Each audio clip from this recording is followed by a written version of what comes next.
Cemetery, no, I don't think we went in Bonneville yet. Yes, we did, didn't we, Alan? One along Bridge Street. Along Bridge Street. So again, we're picking up a lot of sand. Cost effective to use our 10-wheelers, like, again, you know, you can put more in it, you don't have to travel so much. So, and again, you know, when the truck's full, the other truck's there to be empty. We're loading trucks constantly all the time with our system. Very effective. You know what it costs you to pull lane mile to sweep the road? I really didn't check the coin meter, to be honest with you, honestly, not to be sarcastic, but no, I didn't put a number to it.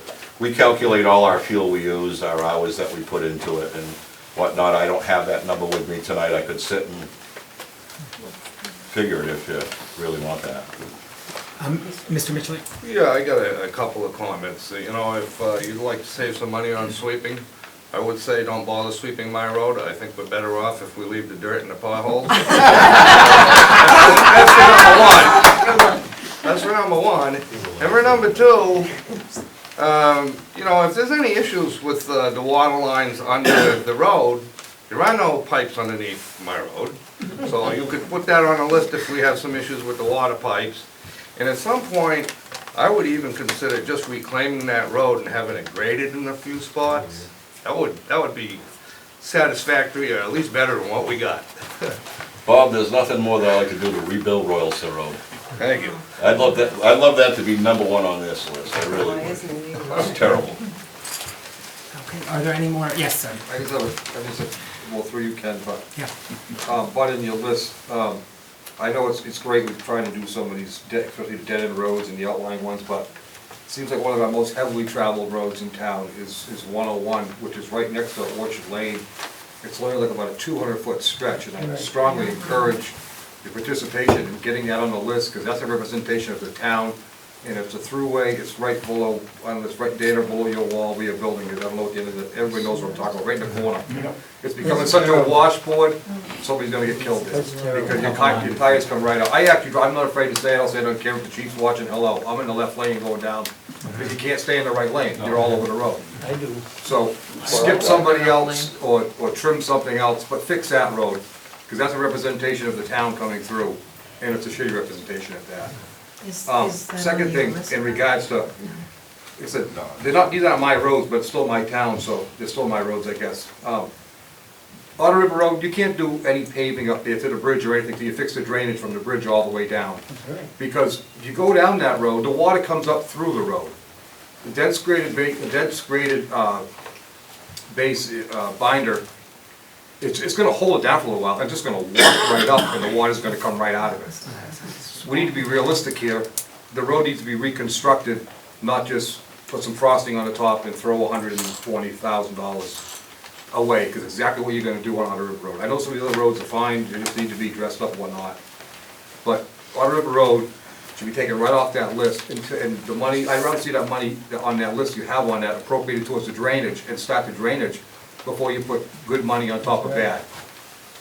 It just makes no sense at all, and I know that road's terrible down there, but putting frosting over the top of it, we're gonna buy ourselves maybe a year or two, and it's just money thrown away. I don't want my money wasted on that road. You need to work from the bottom up on that road, because it's terrible. And I do feel for Mr. Dembeck, or Dembeck? Dembeck. I've been in these meetings for 10, 15 years, and the guy's in here, and he's just, you know, are you kidding me? Fix the damn drainage down there first, then we'll think about paving.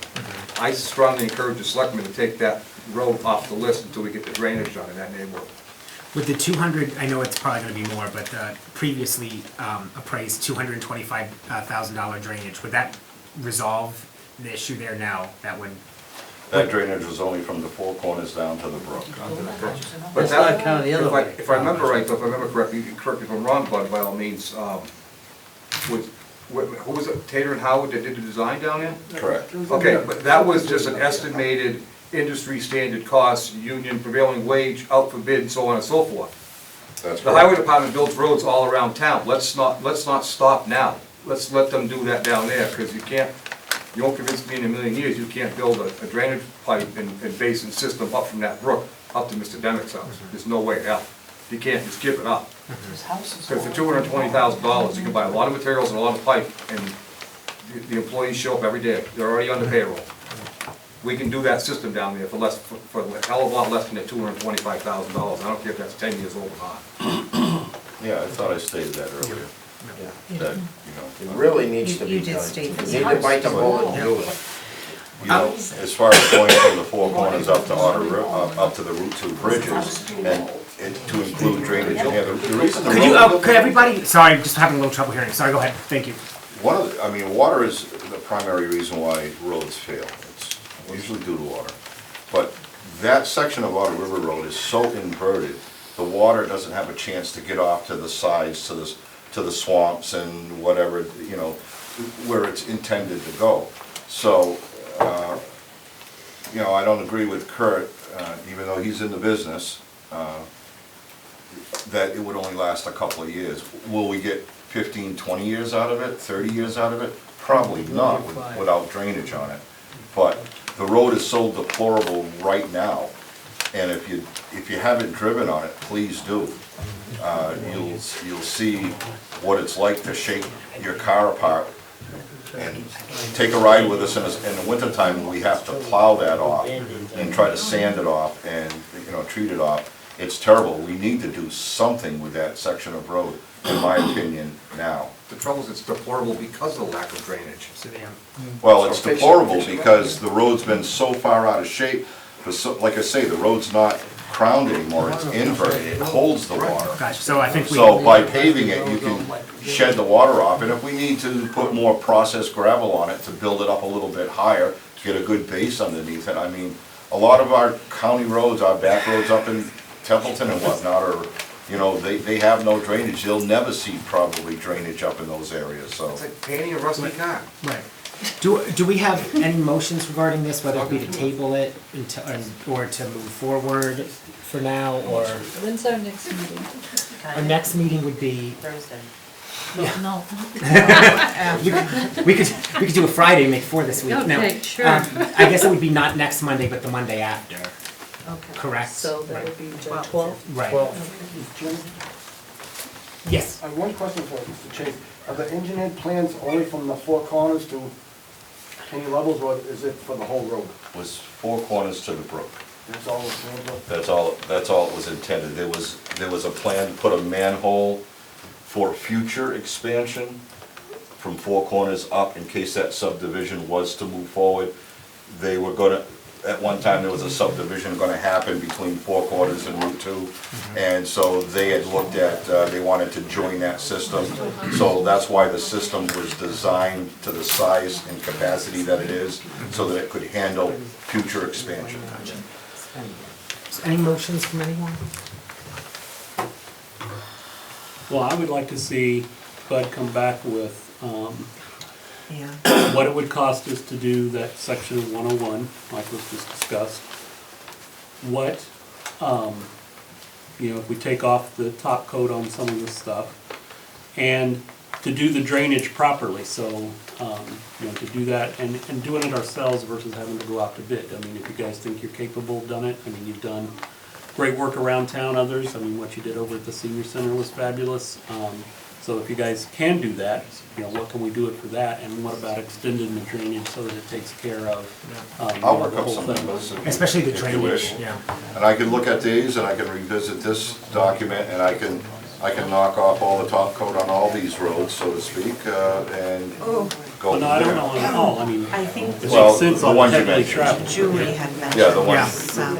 the ones that have a potential future for water. Right.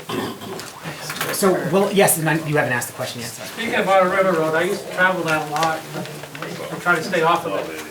This is like 101. Because I'm not sure which side of the road I should be on. If the road is done properly, which is drainage from the Route 2 all the way down to the stream at Denex, down by Kenny's house, how many years will we gain by doing it properly? Versus just basically coating it? Do you have an answer for that, or would you like to, or? Well, I'll tell you what makes a good foundation for any road, and that's the sub-base. So it all depends what Otter River Road was built on 150 years ago. If it's just dirt track. If it's Some of the junk fence fill, posts are still in the road. you know, it might need to be totally reconstructed and 2 feet taken out, 2 feet put back. I don't really know what's underneath there to sample it, I mean, that, you know. So from what I'm basically hearing here, if you just patch it, cover it over, you're gonna get 2-3 years maybe because of the water problem. Now I'm hearing from Longer, Kurt, yeah. who's sitting next to me, that if you do it properly, minimum 20 years. I mean, talk about Right. cost effectiveness. Right, no, I completely agree, and I don't think anyone would disagree with that, no, I think, yeah, that water's definitely a problem, as is the road. Well, thank you very much for, did you have any other questions for us regarding which roads we were looking at for removing? No, I- Got it all? You know, I mentioned to the board that at the end of April, 1st of May, I would come up with a list, and Okay, I wanted to continue with that. great, thank you very much. I'll rework some of these numbers, I'll look at that drainage, you know, and see what I can come up with for, what, your next meeting? 2 weeks from now? May 12th. Ducks in a place, we're never too late down the road. For the, light would you like to have an executive session? Open session? Oh, yes. I was gonna ask you. Okay, I'll ask you that again, just to make sure, so it's on the record. Okay, the next item, so we will take that under advisement. I think we made some positive and thoughtful progress on that. The next issue that we have is to discuss a complaint from the Light and Water plant. And Mr. Chase, would you like that in executive session or open session? Open session, please. Okay, so let the record show, if you would. Madam Note Taker. So the next issue that we have was a letter of complaint that was received. Would you like me to, I can read the letter, is that okay if I read? We've been instructed by council not to reference that letter, not in this form. Not the letter from your attorney, but the letter that you wrote to us. That's on Light and Water letterhead. It's part of the record, but. Mr. Chair, I would ask that the chair read the letter. Okay, sure. And I understand not. Since I'm addressing the Council. letter. Yeah, sure. Thank you. Okay. It says to the Templeton Board of Selectmen. Just make sure I'm reading the right one. Okay, this is from John Driscoll, the general manager of the Light and Water plant. To the Templeton Board of Selectmen, it was brought to my attention earlier this afternoon by our water superintendent, Ron, that he has again been deliberately and unnecessarily harassed by the town's highway superintendent, Francis Bud Chase, while performing his daily work duties at the Sawyer Street Water Treatment Facility in East Templeton. At this point, it is now necessary for the Templeton Board of Selectmen to remind Bud of the supervision structure and financial operational separation of the town's employees, particularly that of the highway and water departments. Ron made the decision to open the road up in the vicinity of 257 South Main Street because one of our water customers residing at 283 South Main Street called with a no water issue. Regardless of any local moratorium on opening roads during the winter season, Templeton Water reserves the right to open any road in the town whenever we see fit in an effort to restore adequate water flow and/or water pressure for one or more of our customers. Bud is interfering with the prompt water flow, water pressure restoration efforts of Templeton Water whenever he happens to find Ron to place demands on him on how and when a town road is to be opened, closed, filled in, or not filled in, paved or not paved. Ron has over 25 years of experience working on water distribution, main maintenance, and repair, and is quite familiar with the process of properly making a hole in the road and filling a hole in the road. Neither Ron nor the water operations personnel require unsolicited advice on roadway repairs from Bud, particularly when one considers the level of disrepair at which Templeton's roads are. Every year, the town's voters have the opportunity to elect new or re-elect existing light and water commissioners who offer direction and department goals to the general manager they have hired. This general manager then offers direction and supervision to a water superintendent, Ron, which he has hired. This water superintendent then offers direction and supervision to water operations personnel over whom he, Ron, has command at all emergency and non-emergency times. Nowhere in this hierarchy is there Bud issuing commands to any water personnel about roads. On March the 12th, Bud invaded Ron's personal space while simultaneously pointing a finger at him and letting Ron know that he, Bud, doesn't think that his department, Highway, can work with ours, Water, anymore. The Water Department has no issues whatsoever with finding personnel other than his, Bud's, to assist us in the event of any water emergency. Templeton Water is not in the habit of employing individuals on a full-time or on a part-time basis who, according to the superintendent, shouldn't be working for us. Effective immediately, Templeton Water will look elsewhere for other qualified emergency personnel should the need arise. The Templeton Board of Selectmen need to consider this incident very serious and conduct an investigation, and Bud needs to be dealt with in a manner consistent with the rules and regulations governing violence in the workplace in accordance with the town's personnel policy and with the state of Massachusetts labor laws before another similar incident is elevated to a more serious level. This would necessitate filing a police report, conducting an investigation, hiring attorneys, making court dates, and possibly implementing probation, suspension, or even termination of employment for Bud. Both the Water Commission and the manager expect nothing short of swift action from the Templeton Board of Selectmen on this very serious matter involving one of your town employees. It is long overdue for Bud's misdirected rage regarding town matters out of the Light and Water Department's control to be dealt with. I can be contacted directly by email or phone should there be any questions. Sincerely, John M. Driscoll, General Manager, CC Water, Templeton Water Commission, Templeton Water Superintendent, and file. So is there anything that you wanted to add to that before, or was that a good summation before I go to Bud? Yeah, there's nothing else. Okay. And Bud, did you want to respond to that? Sure. Sure. Yeah, absolutely.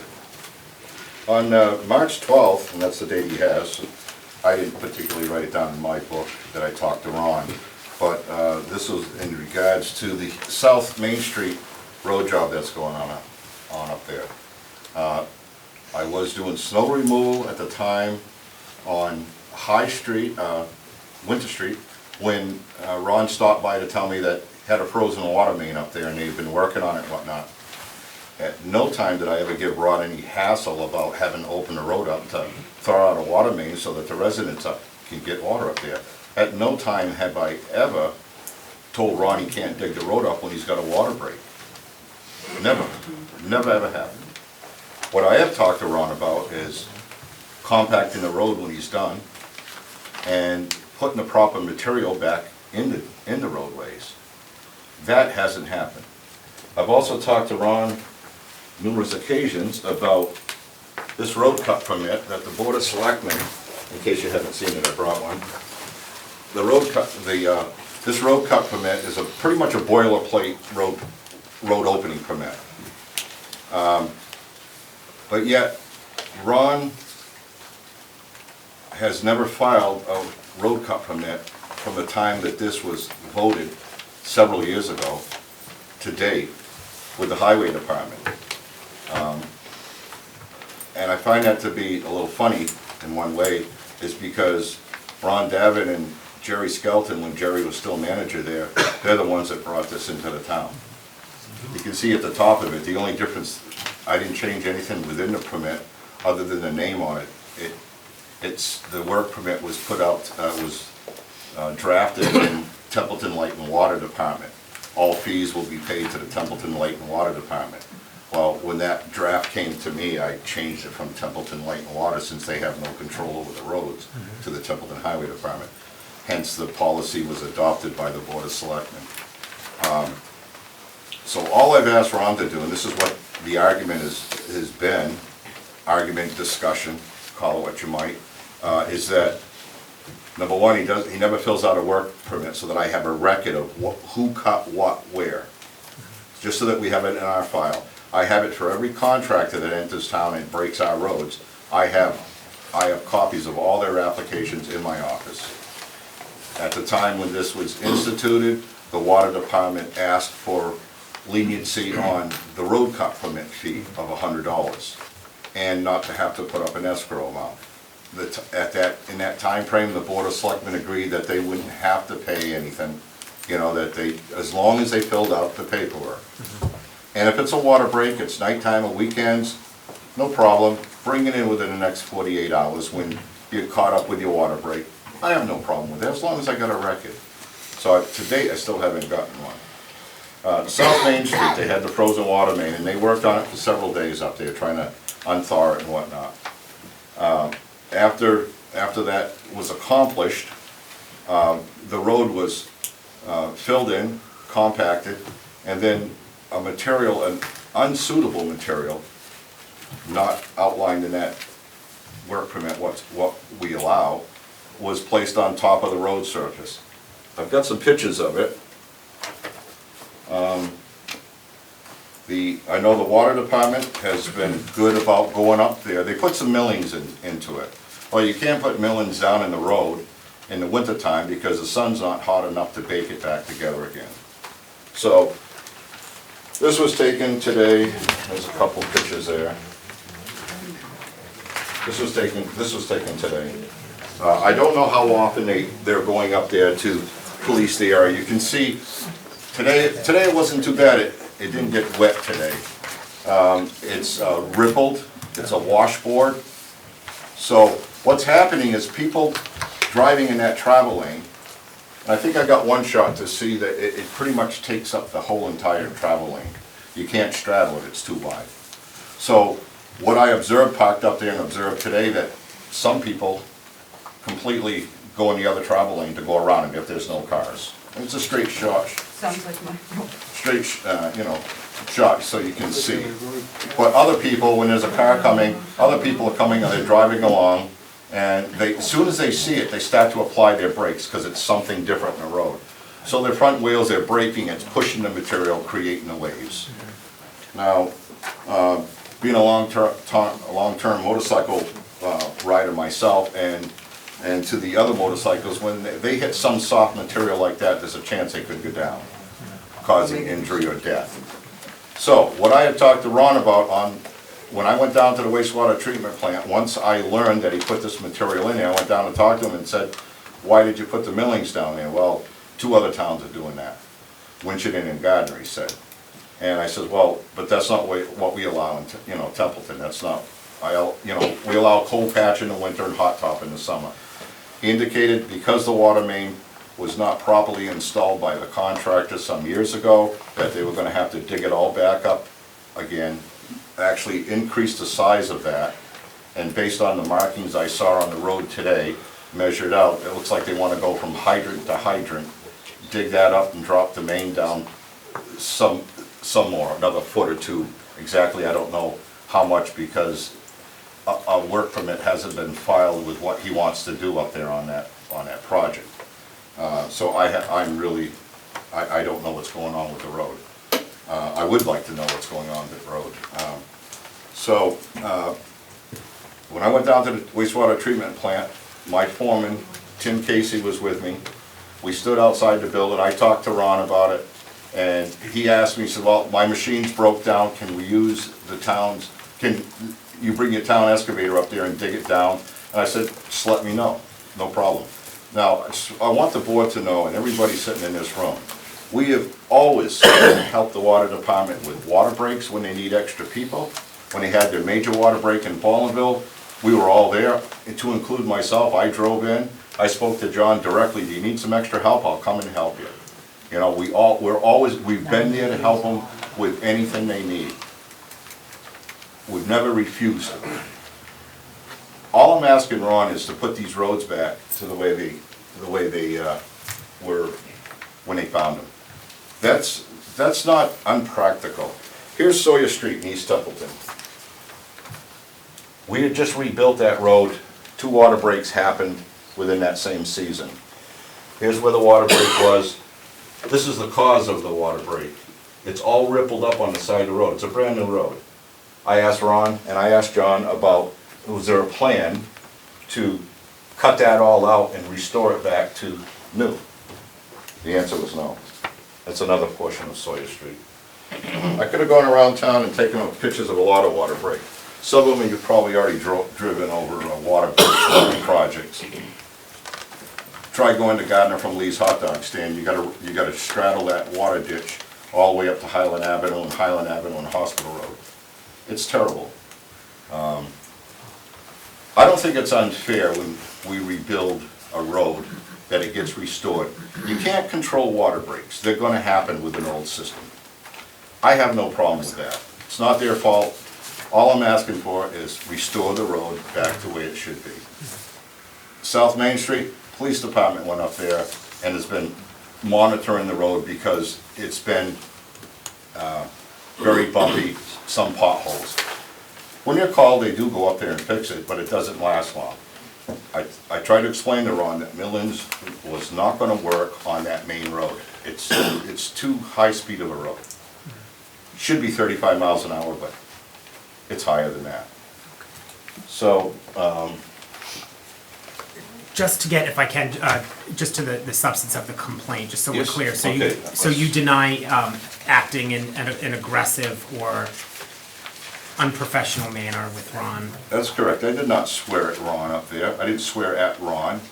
If I used any foul language, I may have used it in a conversation, you know, typically highway talk, you know, it's like, you know, that blankety blank road, you know, it just doesn't mean I'm referring to Ron.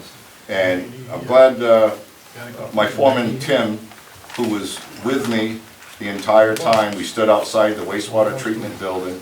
He's here. He's happy that he came in tonight just to answer any questions. He heard it all. I don't know why it escalated to this. First of all, one thing that's upsetting is that I think John could have called me up or called to meet me somewhere. There's always two sides to a story. But in this particular case, he just listened to his superintendent, didn't take my word for it at all, or asked my side of the story. There was no screaming and yelling at each other, nor did I get in his space, and nor did I point my finger at him. And did you say that Tim observed the incident? Tim's right here somewhere. Yes, sir. I was there the whole time. Can you, do you feel comfortable? Absolutely. Sure. And it's an open session. Would you like to comment on what Bud said? Or Bud what you was saw? absolutely direct and truthful in what he has said. He was not in Ron's face. He actually had a cigarette going, and he was actually stepped back a few feet to allow that the smoke would not interfere. Now, was he still speaking loud? Yes, there was a door open, the machinery's running in the building. We had to speak loud to be heard. Now, he was not in his face. He did not swear directly at him. There was a cuss word used, but it was in regards to the blankety blank road. So, And do you have any, John, anything else that you would like to say before we conclude this matter? Before you conclude the matter? We'll conclude the matter in terms of, I'll take it to the board and see if there's a motion for anything. No, I can't speak to, everything is in the letter, it's in the record now.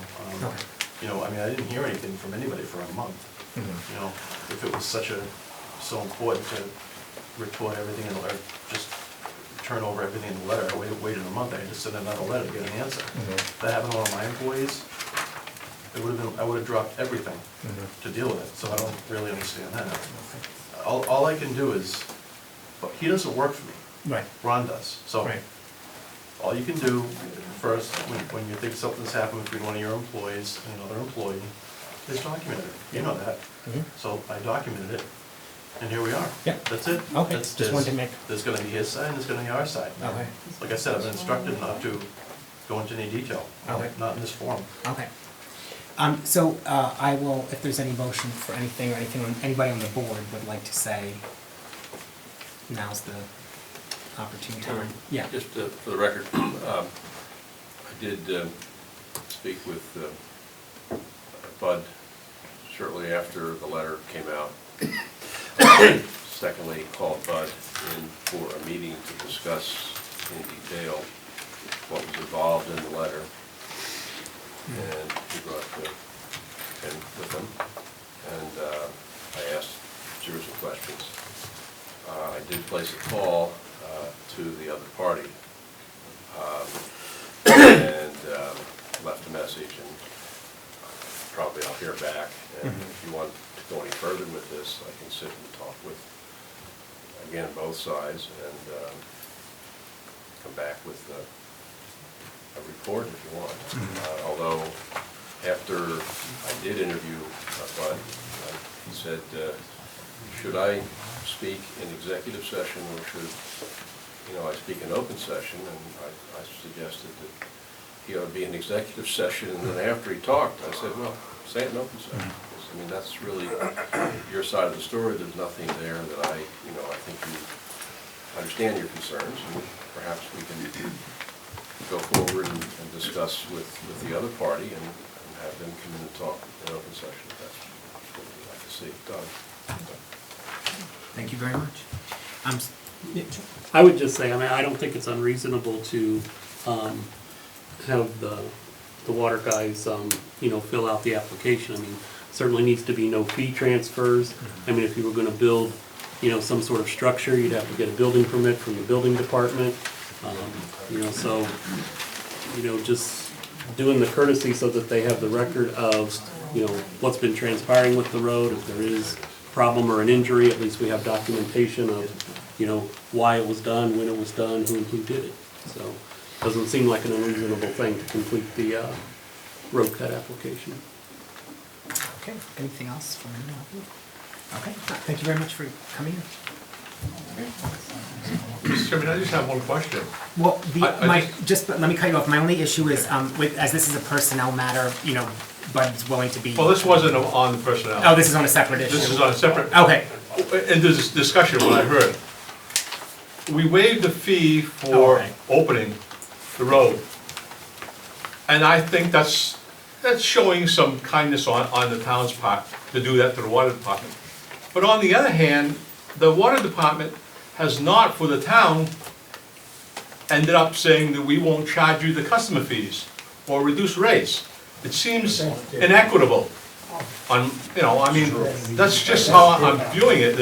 Maybe that's incorrect, but here on one hand, we're trying to work with them. Right. On the other, it doesn't seem that they seem to want to end at least reciprocating and saying, okay, that's a minor fee per se. We got multiple town And that's buildings. right, and that's an issue that we can always put on an agenda for another That's time. right, and I just want to bring that up. Okay. Thank you very much for coming in. Thank you. And we will move on. Yes, that was it. And can I just say one thing between everybody?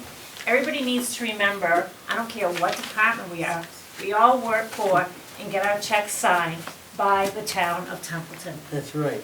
And that's all I have to say on the issue. It's just, we work for the people in the town. Okay. Thank you very much, and thank you very much. If I can go out of order for the next issue, just because I believe that Mary. The toll booth? Yeah, Mary is here, so she's been waiting patiently, standing room only in the hall. So, and we'll come right back then to the pilot playment. Hello, thank you very much for coming in. And we have before us,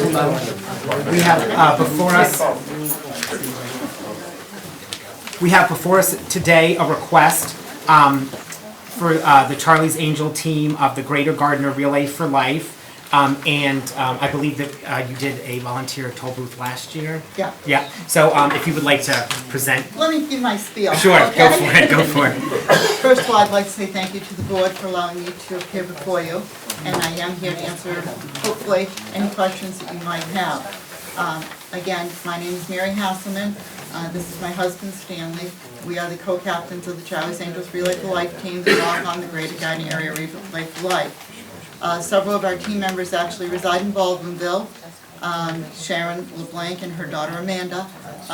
But due to their work constraints, they could not be here tonight. Okay. Looking to conduct a voluntary toll booth Saturday, June 7th from 9 to 1. It's the week before relay. In and around the common area. One collection station will be on Dudley Road. One would be on South Road. And one would be on Baldwinville Road. That's where we had them last year. Our team members have conducted voluntary toll booths in Winchendon, Gardner, Barry, and Athol, all without incident. For Winchendon's been 7 years now. And as you mentioned, last year, thanks to the board's approval, we were able to conduct a very successful toll booth in Templeton the week after relay, and we raised $700 for the team, which we thought was really good. Knowing that safety is a major concern, especially to the board and to the chief, we do have orange and green fluorescent signs placed in advance of the toll collecting stations, advising the motorists that the toll booth is there. and also letting them know that it is for the Relay for Life. We have 4-foot-high safety cones placed in close proximity to the collectors as a sort of buffer zone between them and the cars. We do wear the the lime green / yellow, whatever you want to call them. The DOT approved Right. vests. And in the event any emergency vehicle needs to go down the road in which we're standing, our tow collectors would grab their equipment and move off to the side of the road and wave any cars that are standing there waiting to donate on their way.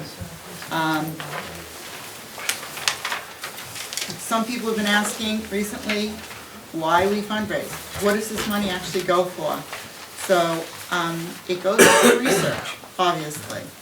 In the 10 years that the Charlie's Angels team has been a member of the Greater Gardner Relay for Life, the advancements made in research and going towards that cure have been amazing. It goes for Hope Lodge.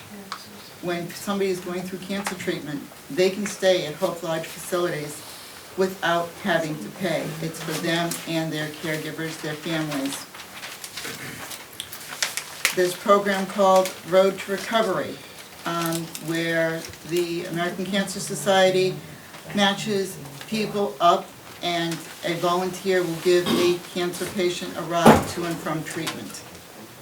There's a program called Look Good, Feel Better, where cancer survivors, especially women, get beauty treatments on how to wear your makeup, your skin, your nail care, and yes, even your wigs. And there's also a program called Reach to Recovery, where a breast cancer survivor will sit and befriend another breast cancer patient so that the patient knows and has somebody to talk to who's gone through the same process that they have. Obviously, we're very, very committed to the Relay for Life. We are in here to finish the fight this year. So, with the board's approval. Thank you very much. And I would like to say as well that I can tell that my time on the board, I'm starting to get older, because I remember it was like one of the first topics I dealt with when Doug and I were first on the board last year, so I can tell it's been an end of year one. But I know that as you know, Chief Whitaker takes the safety Yes. issues very seriously, and I know that last year there was a thorough, Yeah.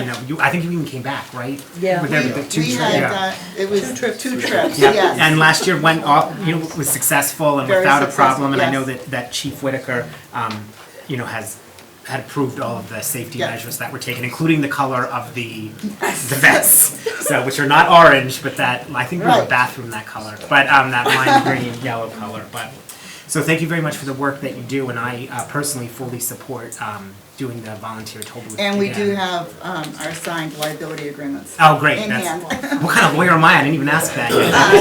Yeah, good, so we have the liability agreements. Yeah, did you want to say something? I just wanted to make a motion to endorse and support your fundraising efforts. Thank you very much. Do I have a second?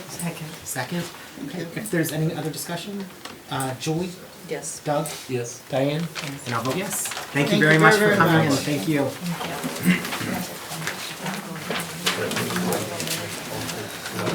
I'll now backtrack, if that is okay. We'll get to the pilot payment with Templeton Light and Water.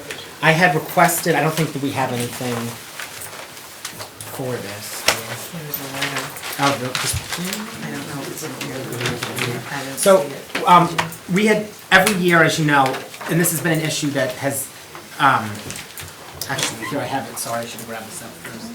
It's part of the, sorry if you bear with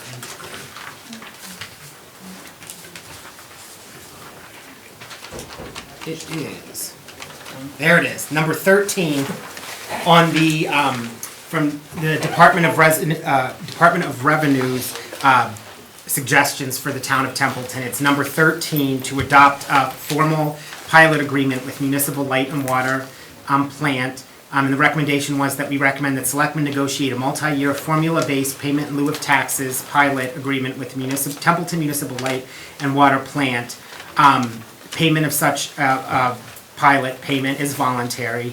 And it said that moving forward, we advise selectmen and light and water commissioners to reach agreement on a multi-year formula that will serve as the basis for determining the annual payment to the town. This formula should have long-term applicability in a way that produces a fair, consistent, and predictable annual payment to the town. And that was the total of that recommendation. The reason that we bring that up now, obviously, we're doing budgeting, in which we don't count the pilot. No pilot payment is included as any anticipated revenue in the budget going forward. But I did, and if you, please correct me, feel free to, if I in any way misstate the letter. But we received a letter at the beginning of this month regarding the pilot payment that it was offered to us by Light and Water that they would. I think it was called, like a project, like rather than a cash payment based on the finances of the light department this year. That instead of making a cash payment to the town, that they engage in some other kind of activity, some kind of project, whether it be covering, paying for the street lights or something along those lines. And so I invited them here and put that on the agenda. If they had any comment regarding pilot and whether or not the commissioners had met to discuss anything further than what was in the letter. I didn't know if you had another meeting. Well, I think the discussion that we did have, seeing we didn't get any feedback from your board on the project we had, so we're kind of waiting to see what you had in mind as far as on the door project. As I said, there's a bunch of things we could do. I think the thing being, because a lot of people ask what happens to the money. So they said, well, a lot of other municipals do projects. They do all different types of projects. Some municipals don't give any money back. We're here tonight, you asked us tonight what we're willing to do. I mean, there's a bunch of things we're willing to do. I mean, we got a light bill in town, about $50,000 a year, maybe our board could consider that in our next meeting, or fund a project. I mean, we can deal with this drainage project. If I could interrupt, if I could just have everyone else, just so I can focus on, sorry, go ahead. Like I said, we'd like to do a project so we know exactly where the money's going and what's getting done. I think the ratepayers deserve that. John can tell you more about a formal agreement as far as paying, because as far as getting a formal agreement and you get the same amount of money every year or whatever, our revenues are down just like the town's revenues are down. John can explain a little more than that. Yeah, we've kind of been unofficially tied to a DOR formula from 2009. The problem with this formula was when we started using it, the tax rate in town was only $10 per thousand. Now it's apparently going to jump to about 18,000, which you can see already what's happening. Properties are going to get assessed at almost double the value they were 5 or 6 years earlier. Unless we do no work all year, it's impossible not to increase the net utility value of the plant. We do it every year. What's going down is revenues, money, kilowatt hours. Still got 50 some odd empty homes. Got an empty business now going on 6 years. I don't know that anybody will ever be in that materials unlimited building. We lost $110,000 a year in that building with no replacement.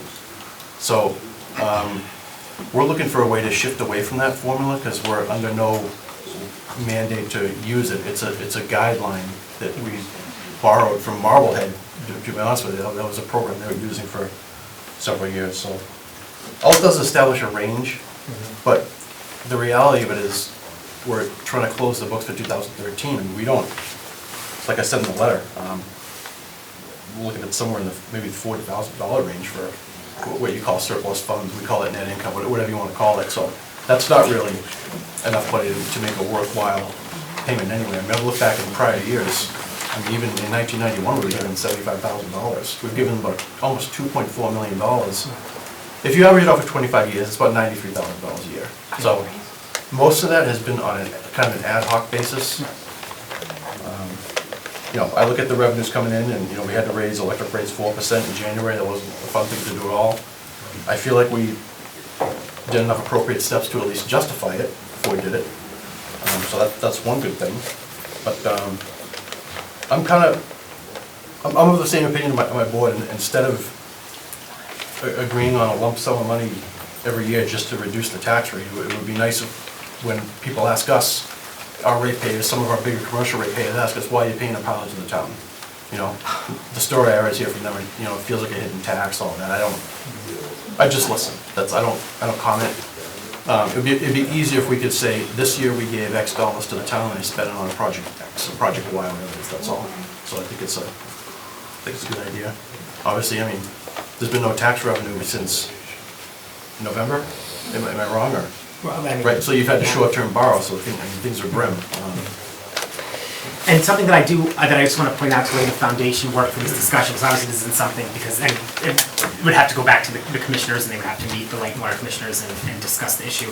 But just as so we could throw out some ideas here, is that when I was doing some research during my lunch break today, I saw, I found that about 80% of cities and towns receive pilot payments from similar entities. However, there is no legal requirement to give one. So I had said to Bob, like, why is it that when people, like municipal light and water plants don't have to, make these payments, 80% of towns and cities do, and it's through compromise and through discussions and negotiations, and usually the best way to do that is, obviously not screaming and yelling, but trying to address one another's needs in a way that we kind of both understand where we're coming from, and then move forward. I think that it's important because, again, moving forward, as was suggested by the DOR, whether it's whatever formula is used and agreed upon, this was something that is meant to be a long-term, year after year, so it can be basically dependable revenue or revenue that's counted on. So even if the amount is less, having some dependability in that income would allow us to know what's coming in, rather than, it's been $150,000 before, $125,000, and then it drops down to 40, or, it may be better to have a lower amount personally, and have stability than to have a higher amount that we can't count on having and can kind of use at the end as free cash when it's certified. But yes, sir. Another point to be made, some of the contribution, if it were a formula-based contribution, a pilot payment, could be considered reimbursement for services rendered by the town. The town does the vendor warrant, the town does the payroll for the departments over there, and I have heard that maybe the departments were thinking of contracting separately for that. It would seem to me that it would make the most sense for the town to continue doing this. It would be the most efficient way to do it, and doing it separately would represent a new burden or an increased burden upon the ratepayer. So I know that if you're talking $100,000 or $150,000, the town doesn't render that level of services, but it does render some services for which there's no contract and no fee provided.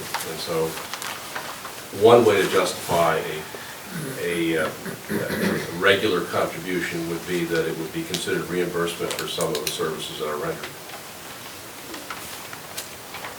Does anyone on the board have any comments or would like to speak on the issue of pilot? I do. I mean, I'm not against doing the project thing. I think that is potentially a good idea. I mean, the town certainly needs capital project, capital equipment. These payments, because they're not required, should be treated as one-time revenue, just like free cash is. We shouldn't be planning the budget or bringing these numbers in as part of the budget or to reduce the tax rate or whatever. We should treat them as one-time revenue, because that's really what they are. And whether it's a consistent, 50,000 every year, or if it's 100 one year and 25 the next, I'm not really for or against that. Consistent number would be nice, but it doesn't matter. But I mean, I'm not against funneling that money to a capital project. The light and water, did do some donations of the transformer and stuff for the senior center, which was a huge help to the project. That's a cost that we, didn't have to incur. So I mean, we do appreciate that. But I think doing those kinds of things could benefit the town in the long run. And I would just, as a little caveat, I would say that for me at least, having the long-term formula based where it's consistent, even though it still counts as one-time income and whatnot, it takes us away from being in this position, or in the position of negotiating every year, right? That it's one thing that we don't have to worry about, in which there are many things. when I first saw that report from the DOR, I was a commissioner, and I'm looking at trying to push forward a formula-based. The American Public Power Association has one formula. There are different formulas out there. To me, I don't really care what kind of formula that we have, so long as we have an agreement, it's in writing, and we all know what is going on, and we're all on the same page. Because the fluctuations, whatever number you plug in, whatever you base it on, will fluctuate. So the amount of money coming to the town will fluctuate. But at least we would all know what the range would be, and we're all on the same page. And I think that's important. I think we all need to be on the same page, and we haven't been for a very long time. Did you have anything? No, it's been a hot topic. I like Bob's idea that we provide some services to you, and that maybe that could be it, but I also like the idea of being able to sit down together and talking about some projects that need to be done, and doing that in a, again, it's collaborating together, not, all I hear about is separate stuff. It's a little bit disconcerting to me, but again, something kind of consistent, where we could just say, okay, so every year we're gonna talk about together like a project, or we're gonna, we provide the payroll services and that's a fee, or you pay for the light bill for the town, or it's, as long as, like even what Julie's saying, it's consistent. Yeah, we definitely want to steer this discussion away from any kind of services that the town provides, because the town's already done a complete 180 between Mr. Ritter and Mr. Markle. I heard no less than 5 times from Mr. Ritter in meetings that we should do it ourselves, we should do it on our own, we should process our own warrants, whatever that meant. Yeah, And now Mr. I'm Markle not said- sure about that. Well, see, I just got an email about half an hour before I got it from your accountant, which I don't even think you people have seen yet, which just infuriated me. So, I don't really want to talk about the services that the town's gonna be providing or has provided, because, I mean, we've had to call hundreds of people the last year and explain why bills are not paid, they're not late, a lot of attorney bills, but a lot of local people too that aren't attorneys, which is particularly infuriating, so. I think the only way this is gonna work with a formula that people can plan on is to tie it to our revenues instead of your tax rate. That's just a suggestion. That way, most years, you'll be sharing the joy, but then you can share the pain. That's one suggestion. I don't That's all think it is. should be tied to our tax rate at all. That's my personal opinion. It should not be tied to our tax rate. We should not be, it's one-time revenue. So it's been discussed numerous times that we should not use free cash to set our tax rate. So why should we use, a payment that you to set our tax rate? I don't agree with that at all. I hear what you're saying about, the services, but again, it's collective then and collaborative, discussing projects or, but it. Well, we could make suggestions. Yeah, do you have if you had any suggestions, or if you had a dollar, like a rough, obviously, you're In just the letter, it commissioner, was but like 41,000. Is that the number? Is that correct? That was in our letter? Yeah. You're about 41. Our auditors are coming Wednesday to start to wrap up the Okay, so process. that's only an estimate? It's preliminary, but it's probably not gonna be too much more than that. Okay. Because our revenues this year are down, receipts were down like $200,000, and with the cold winter that we had, the ISO New England, which we can't get away from, under budgeted the gas generation, and that was an extra $400,000 for our ratepayers. I mean, that's out of our control, no matter how much we budget for. You can't get rid of ISO New England, and they're the ones who set the rates, and it's just amazing how much some days, what's the most expensive kilowatt hour you ever bought? Okay. Well, yeah, I mean, on-peak power for January was over 20 cents. We've already spent more on power supply for January, February, March than we did last year in January through May. You can't budget that. Because of the natural gas restrictions for electric generation. Can I have everyone, please? Can I have everyone, please, their attention? Thanks. Do you want to throw out, I don't want to hold everyone up, but did you want to throw out a couple ideas that you had that then we can discuss about at a later time, and we can get back then to the commissioners? I know the highway superintendent has a list of roads. I don't know how much of a dent 40,000 will put in something. I probably won't even buy a vehicle. I don't know. We'll pick up, could bring it to our board and see, maybe the town's light bill for a year or something, that's around Yeah, the town's- $50,000, the light, The streetlight bill is down to, or it will be next time you get a streetlight bill, it got on about $18,000. When I started here, I think it was 27. We're changing all the LED lights, we're incurring all the capital costs. Just to pass on the savings, literally, within the next 8 or 9 years, the plan was to get the streetlight bill from, say, 27 down to like 13 or 14. So, but that's also a bill we could conceivably pay, you know, and obviously the town has several electric accounts as well. I don't think the statute allows us to go directly out and pay the bill, but we could probably issue credits to your accounts against those bills in anticipation, so. As long as you don't turn them all into electric heat. Do any of the selectmen have any other comments before I go out to? Yep, sure. We did receive information from our attorney, Paul DeRensis, on the 18th, that this was to do the warrant articles. And when he wrote about the warrant articles, he also said that we need to have a contract with municipal light and water in order to be doing their work, to make it legal. So I think we need to begin that. I also think another way forward is to have Bob Markle begin the initiation process to negotiate. I think right now we're okay because the water article was voted at was voted at a town meeting. But this year the water article will not be. So I think we have to cover all our bases and make sure that we're doing things legally and that we're not putting the town in jeopardy or at risk of doing something wrong. I just want to make another point too.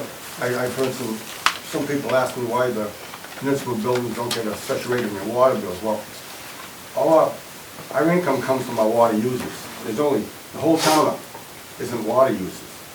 So if there was a discount to municipal buildings through water, the people who do get water would be basically paying a little more, or they'd be taxed more than the people who don't get water, which wouldn't be fair either. So that's the reason that's not going to happen. Plus, you know, being in the situation that the water's in, you know, we've only had control of it now for 10, 11 years, and we're trying to catch up for 30 years of improvements that we're doing. So there's not much extra money around now. The plan is to, as far as surplus cash in the water department, with $40 million worth of improvements to do over the next 100 years, it's probably never getting surplus cash. You know, basically our money is to improve the system. I know it's probably not necessary since having a town administrator, he can do it without our approval, but if anybody would like to make a motion to request the town administrator begin the process of sitting down maybe with the commissioners to look at both the pilot projects. Anything else to do? To talk with them about possibly looking, well, because they know that he'll be gone in July 1, so it could be more open and honest and see what you need and mean what you say. I would take a motion along those lines if anybody would like to make one. I will make that motion. Okay. Do I have a I'll second? second that motion. Okay. Is there any discussion? Yes, Ms. Bev. You're new in town, you're young. She doesn't hear that. I want to give you a history lesson, okay?